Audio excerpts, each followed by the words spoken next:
श्री स्वामी समर्थ महाराजांना नवस कसं करावं. आपल्या मनातली कोणतीही इच्छा असेल तर मी जसं सांगते त्याचप्रमाणे तुम्ही नवस करा. तुमच्या 3 दिवसामध्ये इच्छा पूर्ण होईल आणि ही 100% अनुभवसिद्ध सेवा आहे. आणि अनुभव झालेला आहे आणि मी स्वतः अनुभव घेतलेला आहे, म्हणून मी ही सेवा आज तुमच्याशी शेअर करत आहे. तर व्हिडिओ स्किप करू नका, पूर्ण पहा. आणि जर हे चॅनलवरती नवीन आला असाल तर चॅनलला एकदा सबस्क्राईब करून लाईक करा आणि व्हिडिओ शेअर करा. श्री स्वामी समर्थ महाराज हे ब्रह्मांड नायक राजाधिराज योगीराज. श्री स्वामी समर्थ महाराज हे सगळ्यांचे चालक मालक पालक आहेत. ह्या सृष्टीचं कारभार त्यांच्या हातामध्ये आहे आणि ते सूक्ष्म रूपामध्ये सगळ्यांच्या हृदयामध्ये वास करत असतात. आणि मग ते स्वामी महाराज बघा, तुम्हाला जर अक्कलकोटला तुम्ही कधी गेला असाल तर स्वामी महाराजाचे एक शब्द आहे, मैं गया नहीं हूँ जिंदा हूँ. मतलब ते शरीर सोडलेलं नाही, म्हणजे अदृश्य झालेलं आहे. आता प्रत्येक देवी देवतांचं कसं शरीरात समाधी घेतलेली आहे, कसं आपण पाहतो, पण श्री स्वामी समर्थ महाराजांची समाधीसुद्धा घेतली नाही. त्यांनी फक्त असं अदृश्य रूपामध्ये गायब झालेले आहेत आणि ते म्हटले आहेत की मी इथंच आहे, सूक्ष्म रूपामध्ये इथंच आहे. म्हणून आज बी सुद्धा महाराज आपल्या हजारो लाखो लोकांना त्यांची अनुभूती येते आणि महाराज हे आहेत असं दाखवून देत असतात. आता बघा, नवस करताना काय करायचं आहे. महाराजांच्या मंदिरात जावा, किंवा जर मंदिरात जाणं शक्य नसेल तर तुम्ही आपल्या घरामध्ये स्वामी समर्थ महाराजांच्या फोटोसमोर बसा आणि फोटोसमोर एक दिवा लावा, अगरबत्ती लावा, महाराजांना नैवेद्य दाखवा आणि धूप ओवाळून फुलं अर्पण करून नमस्कार करा. आणि एक तुम्हाला बसायला एक आसन घ्या. आसनावर बसून हातामध्ये थोडं पाणी घ्या. पाणी घेऊन 3 वेळेस पाणी हातावरून खाली सोडा. केशवाय नमः, माधवाय नमः, नारायणा नमः म्हणून.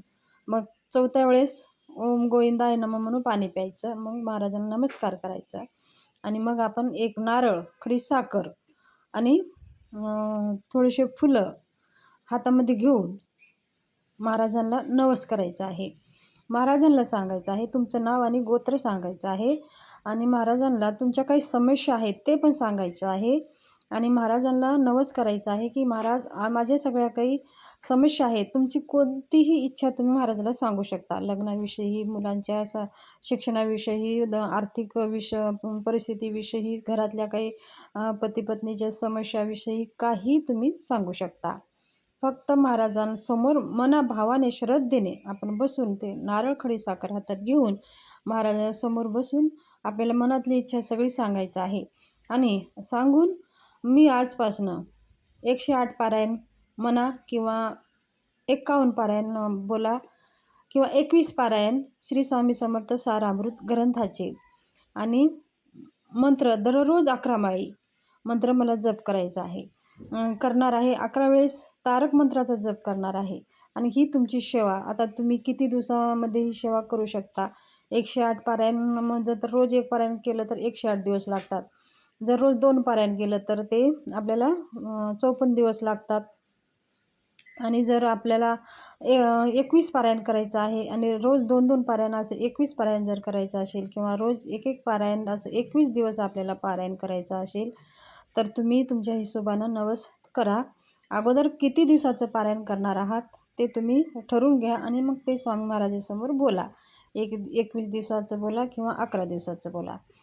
आणि 11 पारायण म्हणजे 21 अध्याय पूर्ण वाचले म्हणजे 1 पारायण घडतो. एक ग्रंथ पूर्ण वाचलं श्री स्वामी समर्थ सारामृत म्हणजे 1 पारायण घडतो. असे तुम्हाला 11 वेळेस वाचायचं आहे. म्हणजे 11 पारायण किंवा 21 वेळेस वाचले तर 21 पारायण आणि 108 वेळेस वाचले तर 108 पारायण असे होतात.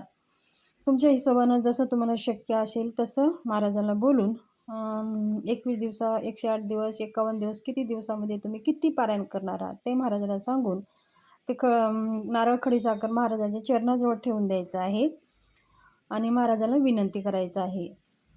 रोज रोज 1 पारायण, 11 माळी श्री स्वामी समर्थ मंत्र, 11 वेळेस तारक मंत्र ही सेवा करून पहा. तुमच्या जीवनात कोणत्याही समस्या असू द्या, महाराज ते सोडवणार म्हणजे सोडवणारच. हे अनुभव सिद्ध सेवा आहे आणि हे मी स्वतः अनुभव केलेली ही सेवा आहे.